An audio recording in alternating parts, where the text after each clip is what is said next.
Hi everyone, in today's lesson we're going to talk about international trade as a whole. We're going to talk about how it's grown in importance over the past, say, 50, 60 years, and kind of what are some of the things that are being traded and why do we trade? If you think about it, the United States is the type of nation that we could make everything, but we don't. So let's talk about why we are trading with other nations. So make sure you're in your interactive notebook and you're following along.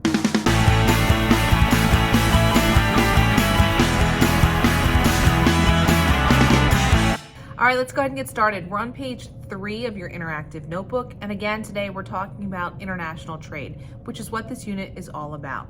Let's start off with our essential question. Why would a nation choose to trade certain goods with another nation? Let's first start talking about why global trade has grown. It has grown definitely in importance over the past few years, actually since World War II, which wrapped up in 1945. It has grown by almost 12,000%, and it's actually probably grown even more than that because this is from a textbook that we've been using for a few years. So 12,000% is pretty big growth. As you can see in the charts on the right-hand side, you know, that curve just kind of skyrockets after the years of 1948 moving into the 50s, 60s, and 70s.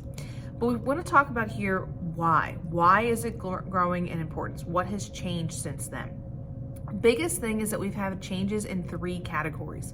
1 is advances in transportation, 2 is improved communications, and 3, we have a lot of changes in the different types of goods that are being traded. It's not like trade just like started in the 1940s, it's that it grew in the 1940s. We've been trading since like day one. Like, hey, do you want a Stegosaurus for lunch today, or do you want part of my T-Rex or whatever back in the day?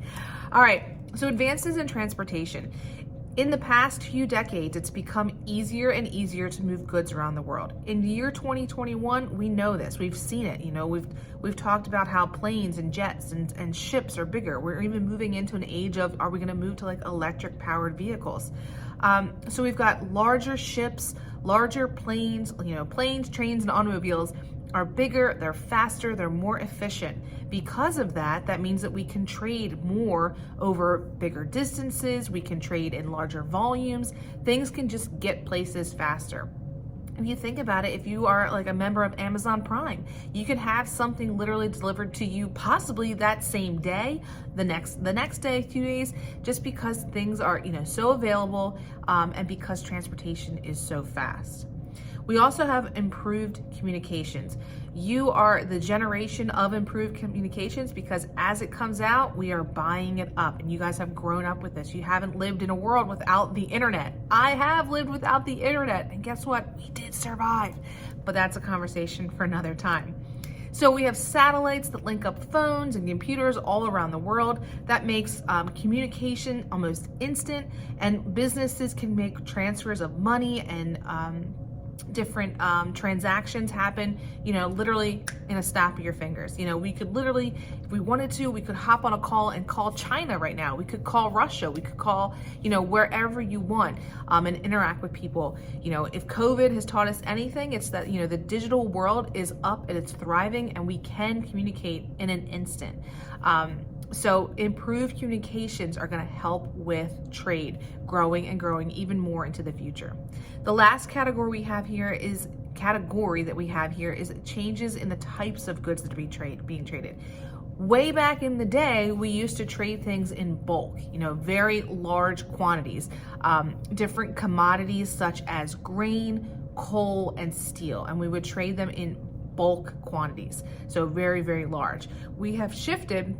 Now that we don't really trade those types of things, those types of items are very heavy and very difficult to ship. Lots of coal or a lot of steel altogether, really hard to ship. Not only because of its size, but also its its size, its mass. It's just difficult to ship. So we have changed to let's trade manufactured goods. So let's use the productive resources that we have in our nation potentially, build the good, and then trade the actual good. So our biggest things that we are trading these days, countries around the world, not just us in the United States, are going to be computers and electronic devices. It's much easier to ship, a pallet full of iPhones than it is, say, steel. So it's more lucrative, it's more productive to go that route. route. So that's another reason for why trade is growing in importance. Also, as I said, it's easier to transport, and then you're able to sell it at a higher price. So as a producer, we like those high prices. We want to sell them as high as possible. So again, this is helping out those producers. So why do we trade in general? If you think about it, like I said, the United States is a country that technically could be self-sufficient. We have a lot of productive resources. We could just kind of make everything ourselves, but countries are going to trade with each other for the exact same reason that you maybe trade your lunch. You're going to get something that you want at the lowest cost. And again, cost here isn't necessarily going to mean monetary cost. It could be the cost of time, giving up your time to do something. So most countries around the world, they might lack resources or a large enough market to produce everything that their citizens need. Like I said, the United States is large enough to produce everything, so why are we trading? And again, it comes down to that getting something at the lowest cost. We don't want to give up as much time and as many productive efforts. We don't want to give up, say, if people are good in one skill, why make them do something that they're not so good at? Why not just focus on what they are really good at? And that comes down to specialization. Specialization is choosing to produce one or a few goods or services. Large countries are going to benefit when they specialize in the production of some goods and then trade for another. Specialization, you want to think of it like here at Hodson. You are specializing in a trade, either to be a cosmetologist, a mason, a plumber, a computer network administrator, whatever it is. Your freshman year, you go through and kind of visit different career areas to determine what you want to do. But by your senior year, you're not doing all 16 different career areas. You've narrowed it down to one.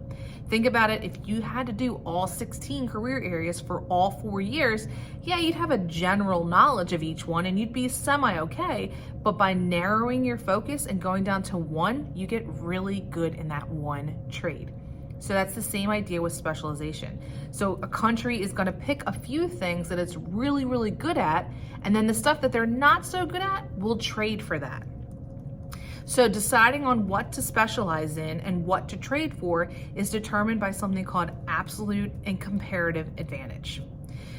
In a nutshell, absolute and comparative advantage come down to this. Absolute advantage is going to be the ability to produce more units of a good or a service than another producer using the same quantity of resources. So let's say we take country A and country B. We give them all the exact same resources for whatever they need. Every single thing is the exact same. Whichever country can produce more of that specific good, they have the absolute advantage. They're better at it. Comparative advantage is the ability to produce a good or a service at a lower opportunity cost than another producer. So this means you give up less of something. It could be you're giving up less time, you are not giving up as much money, sacrificing another product, whatever. That would be your comparative advantage. So what it comes down to, what it all means is that comparative advantage is the economic basis for all specialization and trade. If an individual country or individuals and countries, they specialize in producing the goods that they have the comparative advantage in, and then they trade with another country for whatever product they have the comparative advantage in, both parties are going to be better off. So you want to specialize in a good, get really good at it, and then you'll trade for stuff that you're not so good at. The United States is well known for we produce airplanes. Boeing is a top producer of airplanes in the United States. The United States produces airplanes because they're really good at it. And then we trade for something, if you looked at the back of your t-shirt, you're going to see that it was probably made in Mexico or Vietnam or Honduras, Bangladesh, whatever.